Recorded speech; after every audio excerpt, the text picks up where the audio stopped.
बच्चों, आज हम पढ़ेंगे क्लास 8 संस्कृत रुचिरा का पहला चैप्टर सुभाषितानी।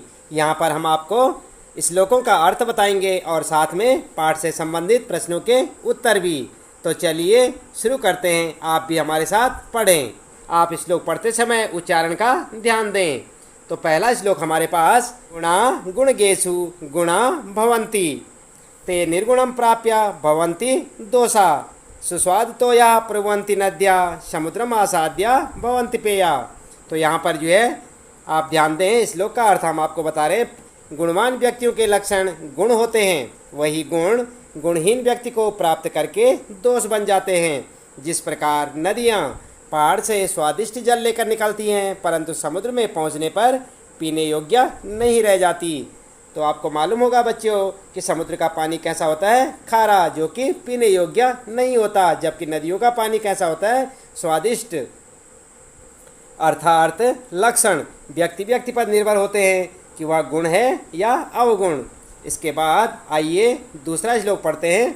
साहित्य संगीत कला विहीन साक्षात पशु पुच्छ विषाणहीन तृणम न खादन्नपि जीवमान तद्भागधेयम परम पशुनाम। तो यहाँ पर जो कहा गया है कि जो व्यक्ति साहित्य संगीत तथा कला कौशल से रहित है, वह वास्तव में सींग व पूंछ के बिना पशु के समान है, जो घास न खाता हुआ भी जिंदा है। वैसे यह पशुओं के लिए गर्व की बात है कि कुछ इंसान भी पशु हैं। इसके बाद आइए तीसरा श्लोक यहाँ पर आप ध्यान दें। लुब्धस्य नश्यति यशा पिशुनस्य मैत्री नष्ट क्रियस्य कुलम अर्थपरस्य धर्मः विद्याफलम व्यसनिनः कृपणस्य सौख्यम राज्यम परमत्त सचिवस्य नराधिपस्य। तो यहाँ पर जो है तीसरे श्लोक में बताया गया है, आप ध्यान दें। तृतीय श्लोक में विभिन्न व्यक्ति के विभिन्न चीज़ों के नष्ट होने के बारे में बताया गया है, जो इस प्रकार है। लालची व्यक्ति का यश, चुगलखोर की मित्रता, कामचोर का कुल, धन को चाहने वाले का धर्म और बुरी लत वालों की विद्या का फल, कंजूस का सुख, ऐसे राजा जिसके मंत्री प्रमाद से भरे हों यानी कि आलस से भरे हों, उसका राज्य नष्ट हो जाता है। इसके बाद आइए यहाँ पर आप देखें, चौथा श्लोक है।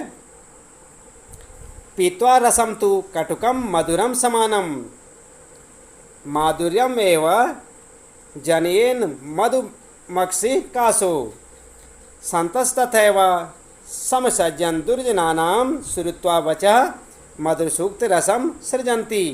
तो यहाँ पर जो कहा गया है, चौथे श्लोक में बताया गया है कि जिस प्रकार मधुमक्खी कड़वे या मीठे फलों के रस को समान रूप से पीकर मीठे रस उत्पन्न करती है, उसी प्रकार साधु लोगों को दुष्ट तथा सज्जन लोगों के वचनों को समान रूप से सुनकर मधुर वाणी बोलनी चाहिए।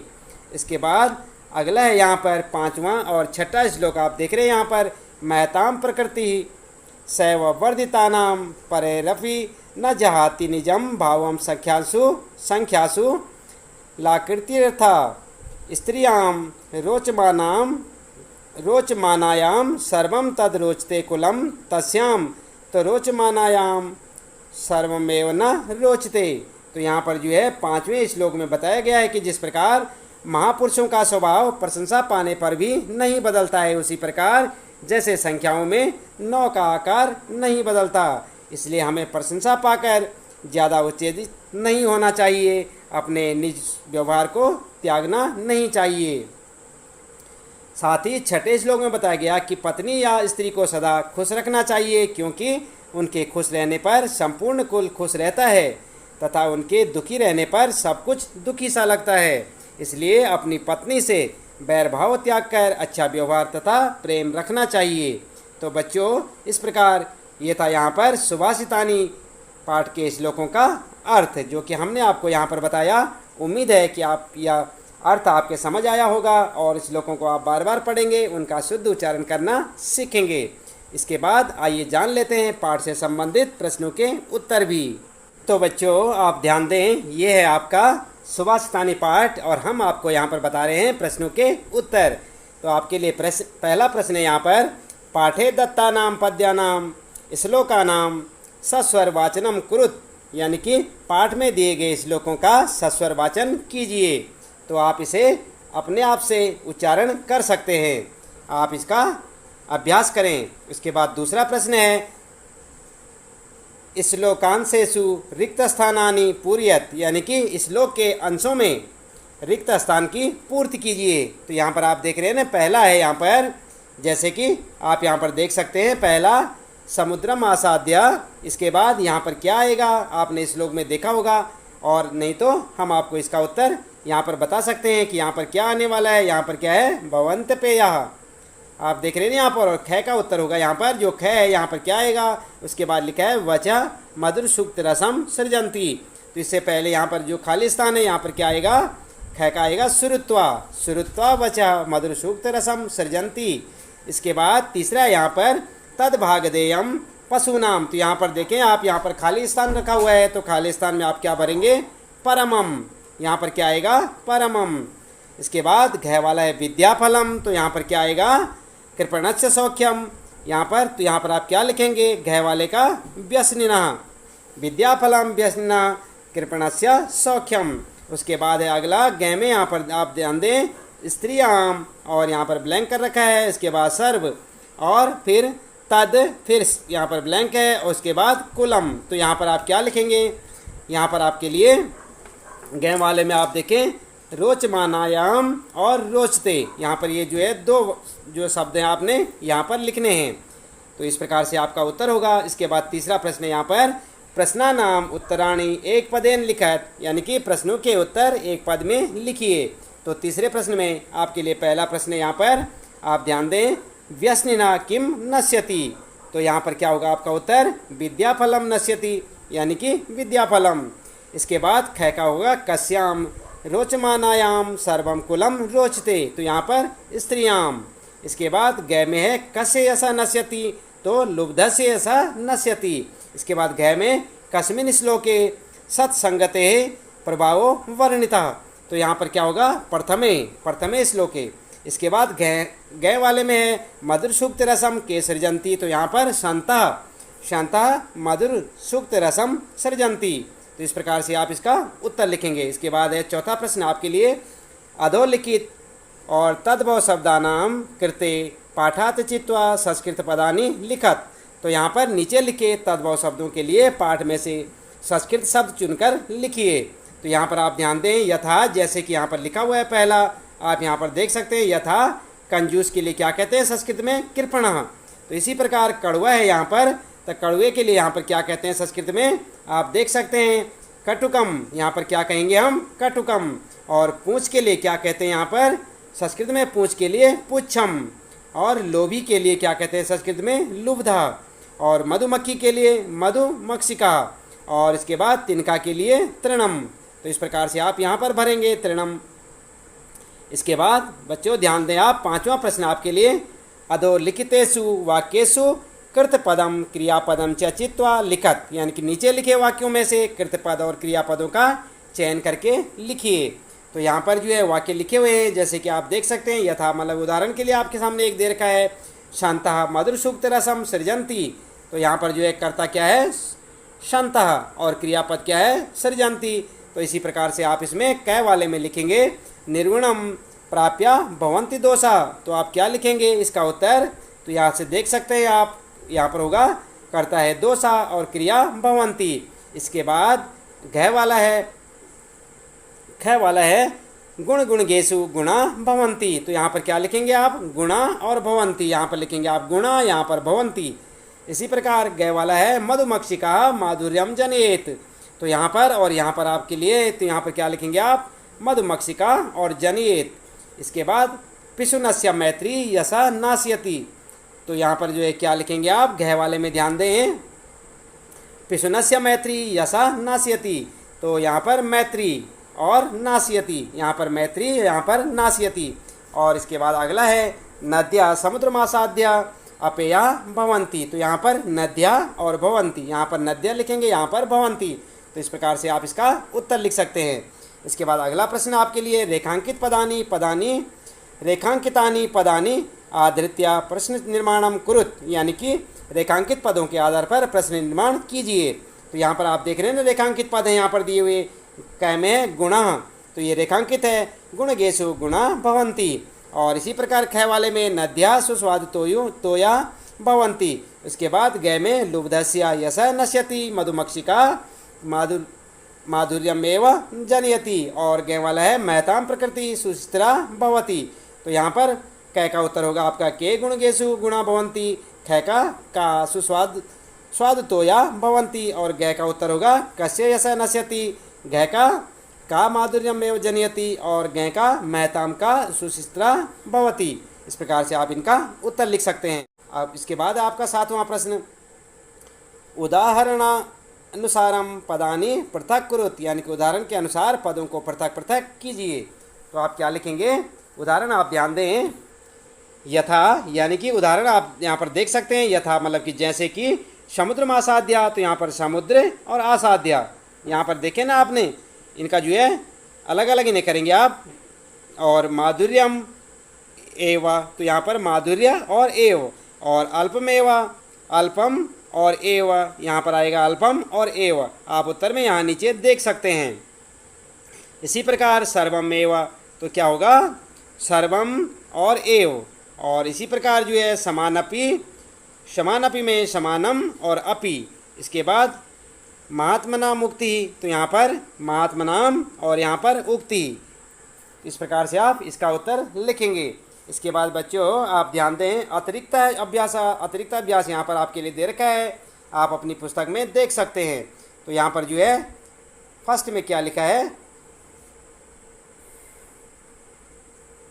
श्लोकांशान परस्परम मेलियत, यानी कि श्लोकांशों का परस्पर मेल कीजिए। तो यहाँ पर क्या है, सुस्वादु तोया प्रभवन्ति नद्या, तो श्रुता वचा मधुर सूक्त रसम सृजन्ति। यहाँ पर साहित्य संगीत कला विहीना राज्यम परमत्त सचिवस्य नराधिपस्य। तो यहाँ पर जो है संतस्तथैव समसज्जन दुर्जनानाम समुद्रमासाद्या भवन्ति पेया विद्याफलम व्यसना कृपणस्य सौख्यम। और यहाँ पर साक्षात पशु पुच्छ विषाणहीना। तो आपको इसका उत्तर यहाँ से आप लिखेंगे, सुस्वाद तो या प्रवंति नद्या, और यहाँ पर जो है समुद्रमासाद्या भवन्ति पेया साहित्य संगीत कला विहीना साक्षात पशु पुच्छ विषाणहीना। और अगला संतस्तथैव समसज्जन दुर्जनानां श्रुत्वा वच मधुर सूक्त रसम सृजन्ति विद्याफलम व्यसनिना कृपणस्य सौख्यम राज्यम परमत्त सचिवस्य नराधिपस्य। तो यहाँ पर जो है इस प्रकार से आप इसका उत्तर लिखेंगे। इसके बाद यहाँ पर ध्यान दें, पदानि पृथक कुरुत, यानी पदों को पृथक कीजिए। यहाँ पर क्या है, कुलम अर्थपरस्य। तो यहाँ पर आप लिखेंगे कुलम अर्थपरस्य, यहाँ पर लिखेंगे कुलम प्लस और अर्थपरस्य। इसके बाद त्वमेव, तो यहाँ पर क्या लिखेंगे, त्वम प्लस एव। और इसी प्रकार अहमपि, अहम प्लस अपि। और समुद्रमासाद्य, समुद्र प्लस आसाद्य। और गृहमागतः, तो यहाँ पर गृहम प्लस आगत। यहाँ से आप उत्तर नीचे से आप देख सकते हैं, ये आपके सारे यहाँ पर उत्तर दे रखे हैं। इसके बाद अगला है तीसरा, समानार्थकम पदम चित्वा समक्षम रिक्त स्थानम लिखत, स्थाने लिखत। समानार्थक पद चुनकर सामने रिक्त स्थान में लिखिए। तो यहाँ पर आप देख रहे हैं, मंजूषा सज्जना त्यजति कीर्ति महापुरुषाणाम महात्मनाम और राजा। तो यहाँ पर जो है आप इन जगहों पे इनको भरेंगे, सही जो चुनकर यहाँ लिखेंगे। तो आप क्या लिखेंगे, पहले वाले में आप क्या लिखेंगे, कीर्ति, दूसरे वाले में राजा, तीसरे में सज्जना, और चौथे में त्यजति, पांचवें में महात्मनाम या महापुरुषाणाम। इसके बाद चौथा आप ध्यान दें, अधोदत्तेषु वाक्येषु कर्तपदम क्रियापदम च चिन्हुत, यानी कर्ता पद और क्रियापद चुनिए। तो यहाँ पर क्या करेंगे आप, यहाँ पर आप दो पद चुनेंगे अलग अलग, कौन से, कर्ता पद और क्रियापद। तो मधुमक्षिका का मधु जनयति, तो यहाँ पर मधुमक्षिका और यहाँ पर जनयति। इसके बाद दूसरा है यहाँ पर व्यसनम विद्याफलम नाशयति, तो यहाँ पर व्यसनम और नाशयति, यहाँ पर व्यसनम, यहाँ पर नाशयति। और पहले वाले में यहाँ मधुमक्षिका और यहाँ पर जनयति। तो इस प्रकार से आप ध्यान दें, तीसरे में आप लिखेंगे सज्जना आकर्णयन्ति, और यहाँ पर धर्मा नश्यति चौथे में, पांचवें में प्रकृति और त्यजति। इसके बाद पांचवा ध्यान दें आप, यहाँ पर पांचवा प्रश्न आपके लिए विपरीतार्थकानि पदानि मेलियत, यानी कि विपरीतार्थक पदों का परस्पर मेल कीजिए। तो आप देख रहे हैं यहाँ पर विपरीतार्थ यानी उल्टे अर्थ वाले, जैसे कुटुकम, कटुकम है यहाँ पर कटुकम, तो कटुकम का वैरम। और दोषा नाशयति मैत्री अपयसा पेया गुणा सृजति मधुरम यसा अपेया। तो यहाँ पर आप क्या करेंगे, अब इनको जो है सही ढंग से लिखेंगे। तो उत्तर होगा आपका कटुकम। कटुकम का मतलब क्या होगा, मधुरम। और इसके बाद पेया का अपेया, दोषा का गुणा, सृजति का नाशयति, मैत्री का वैरम, यशा का अपयस। तो ये क्या हो गए, यहाँ पर विलोम शब्द हो गए। तो आप क्या करना है, ये जो आपके पास शब्द दे रखे हैं इनमें आपस में जो है इनको जो है सही मेल बनाना है आपने, कौन किसका विलोम है यानी कि उल्टा कौन सा है वो आपने वहाँ पर आगे उसके आगे लिखना है। इसके बाद अगला प्रश्न आपके लिए बहुविकल्पीय प्रश्न। तो यहाँ पर आप ध्यान दें, प्रत्यविकल्पेभ्य शुद्धम उत्तरम चित्वा लिखत, यानी कि नीचे जो दिए गए विकल्पों में से शुद्ध उत्तर चुनकर लिखिए। तो यहाँ पर आप क्या करेंगे, आप पहला देखें महताम प्रकृति सेवा। तो यहाँ पर आप लिखेंगे सह प्लस एव, सा प्लस एव या सा प्लस एव। तो यहाँ पर आप इसे भरेंगे। और समुद्र मासाद्या भवंत पेया, तो यहाँ पर भवंती पेया, भवंत्य अपेया, भवंत्य पेया आप यहाँ पर जो है भरेंगे। तो किस प्रकार से भरेंगे आप यहाँ पर नीचे देख सकते हैं। पहले वाले में क्या आएगा, पहले वाले में आएगा सा प्लस एव, और दूसरे में भवंती प्लस अपेया, तीसरे में यश है, और चौथे में पीत्वा, और पांचवें में नराधिपस्य। इस प्रकार से आप इनके उत्तर यहाँ से देख सकते हैं। इसके बाद अगला प्रश्न आपके लिए दूसरा प्रश्न, उचितम विकल्पम चित्वा एक पदेन उत्तरत, उचित विकल्प चुनकर एक पद में उत्तर दीजिए। तो यहाँ पर आप पहला प्रश्न आपके लिए अर्थ प्रस्या का नश्यति गुण है धर्म अर्थ है, इनमें से कौन सा नष्ट होता है। तो यहाँ पर क्या होगा, उत्तर होगा आपका पहले का धर्म, और दूसरे का होगा कस्य सौख्यम नश्यति कृपणस्य लुब्धस्य पिशुनस्य। इन तीनों में से एक आपने छांट के लिखना है। तो इन तीनों में से कौन सा होगा, कृपणस्य। आप उत्तर लिखेंगे कृपणस्य। इसी प्रकार चौथा है यहाँ पर आप देखें तीसरा है पहले, के निर्गुणम प्राप्य दोषा भवंती। तो इनमें से सज्जना दुर्जना गुणा, इनमें से आप तीनों में से एक लिखना है आपने। तो तीसरे का क्या होगा, गुणा। और चौथा प्रश्न आपके लिए, के मधुर सूक्त रसम सृजंती मधुमक्षिका संता समुद्रा। तो यहाँ पर क्या होगा, संतः। और इसके बाद पांचवा प्रश्न आपके लिए, नद्य कम आसाद्य अपेया भवंती। तो यहाँ पर निर्गुणम समुद्रम स्वभावम, इनमें से समुद्रम आप इसका उत्तर होगा। इसके बाद अगला प्रश्न आपके लिए तीसरा प्रश्न, उचित पदम चित्वा प्रश्न निर्माणम कुरुत। उचित पद चुनकर जो है प्रश्नों का निर्माण कीजिए। तो यहाँ पर जो है संत है जैसे मधुर सूक्त रसम सृजंती कहा किम के, इनमें से, और लुब्धसी ऐसा नश्यति कहा कश्य कम, और गुणा गुणगेशु गुण भवंती कस्मिन कयो केशु, और व्यसनेन विद्याफलम नश्यति कहा किम केन। इनमें से आप जो है उचित पद को चुनेंगे। और जैसे कि पांचवा है यहाँ पर, नद्या सुस्वातो या प्रभवंती कहा के कहा। तो यहाँ पर क्या लिखेंगे आप, पहले का लिखेंगे यहाँ पर संत के, यहाँ पर आप क्या चुनेंगे, संता मधुर सूक्त रसम सृजंती। तो संता के सृजंती, तो यहाँ पर क्या आएगा के। उसके बाद लुब्धस्य ऐसा नश्यति, यहाँ पर आएगा कस्या, और तीसरे में होगा केशु, और चौथे में होगा किम, और पांचवें में नद्य वाले में का। इस प्रकार से आप इनका उत्तर लिख सकते हैं। तो बच्चों आप ध्यान दें, ये था हमारा क्लास 8 संस्कृत रुचिरा के अंतर्गत पहला चैप्टर सुभाषितानी, जिसके हमने आपको यहाँ पर प्रश्नों के उत्तर बताए। इसी प्रश्न के साथ यहाँ पर इसके उत्तर समाप्त होते हैं। तो उम्मीद है कि आपको इन प्रश्नों के उत्तर अच्छे से समझ आए होंगे। इससे पहले हमने आपको जो श्लोक है इस पाठ से संबंधित उनका हमने आपको अर्थ भी बताया, और आप उनका उच्चारण करना सीखें, उन्हें अच्छे से याद करें। और उम्मीद है कि आपको उनका अर्थ भी जो है अच्छे से समझ आया होगा। इसी प्रकार अन्य पाठों को पढ़ने के लिए, सुनने के लिए, उनके बारे में भावार्थ जानने के लिए, प्रश्नोत्तर जानने के लिए आप हमारे चैनल को सब्सक्राइब करें। आज के लिए इतना काफ़ी है। आपका दिन शुभ हो।